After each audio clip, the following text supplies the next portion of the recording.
irresistible offer to Poland by Russia has changed all the dynamics of the Ukraine war. Russia's future map of Ukraine has raised eyebrows in Poland, and this might lead to a major shift in Warsaw's outlook towards the Ukraine war. So, what is Russia's irresistible offer to Poland? Let's dive deeper into the details. Hello and welcome to TFI Global, the foreign affairs and geopolitical analysis arm of the TFI Media Group. I'm your host Vedika, and if you haven't subscribed to the TFI Global channel yet, hit the subscribe button right away. Deputy Chairman of the Russian Security Council and former President of Russia, Dmitry Medvedev, recently released a future map of Ukraine. Medvedev wrote in his Telegram post, "In the mind of the President of Ukraine, damaged by psychotropic substances, this is what the map of his country's bright future will look like." Along with the post, he shared two maps. The first one, which includes Crimea and the two eastern provinces of Donetsk and Luhansk, depicts Ukrainian territories prior to the 2014 Ukraine war. The second map showed how would Ukraine look like if the war ends as per Russia's calculations. Ukraine, as per the map, will be limited to just Kyiv Oblast, and Russia will annex East and South Ukraine. To put things into perspective, Ukraine, which is around the size of France right now, will be reduced to the size of Belgium. What came as a surprise was that Russia doesn't aspire to annex western territories of Ukraine. If the map is any indication, the three regions in the southwest will be offered to Poland, Hungary and Romania. 7 oblasts that Poland would be offered are Lviv, Luhansk, Ternopil, Ivano-Frankivsk, Rivne, Khmelnytsky and Zhytomyr. Hungary will be offered Uzhhorod and Romania will be allowed to annex Chernivtsi and Vinnytsia.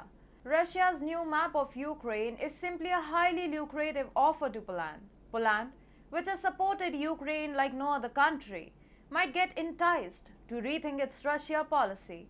That because Ukraine and Poland share a long history of animosity and Warsaw's ties with EU have also gotten strained of late. National interests of Ukraine and Poland have always clashed with one another. Western Ukraine has been governed by Poland several times in history, including after the 1921 Treaty of Riga.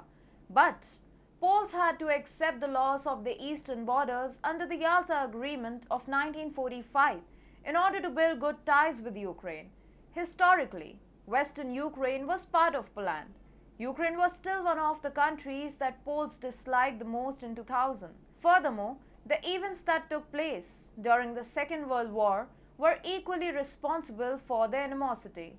Poles find it hard to forget the massacre of hundreds of thousands of its people in East Galicia and Volhynia in 1943 and 1944 respectively.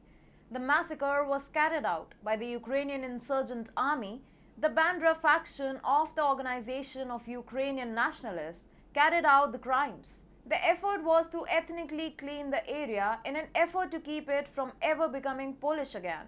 Numerous Ukrainian administrations have hailed OUN members as heroes. However, the Ukraine war changed Poland's stance like never before. Never have the relations between Ukraine and Poland been better.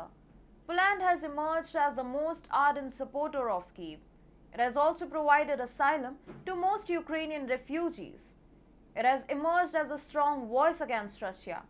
Despite all this, it hasn't received the help from the European Union it desired. It has constantly asked for funds in proportion to the refugees it is sheltering, though its plea has always fallen on deaf ears. Apart from this, a migrant war also seems to have broken out between EU and Poland. EU is blaming the death of migrants on Polish borders on Warsaw. The government of Poland says that the migrants have links to terrorist organizations like Taliban and ISIS. But for EU, Poland has committed a sin of epic proportions by safeguarding its borders.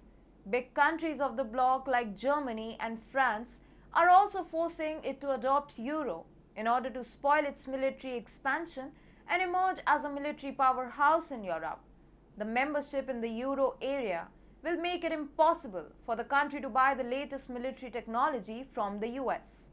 Anti-EU sentiments in Poland are already on the rise. The anti-migrant sentiment toward Ukrainian refugees among Polish is also rising. From Russia's perspective, things couldn't go better. The offer of reclaiming what it had lost in the Yalta Agreement in 1945 will surely be deliberated upon by Andrzej Duda. With looming incumbency and bleak prospects of getting re-elected in the upcoming polls, Duda might see it foolish to simply squander Russia's offer.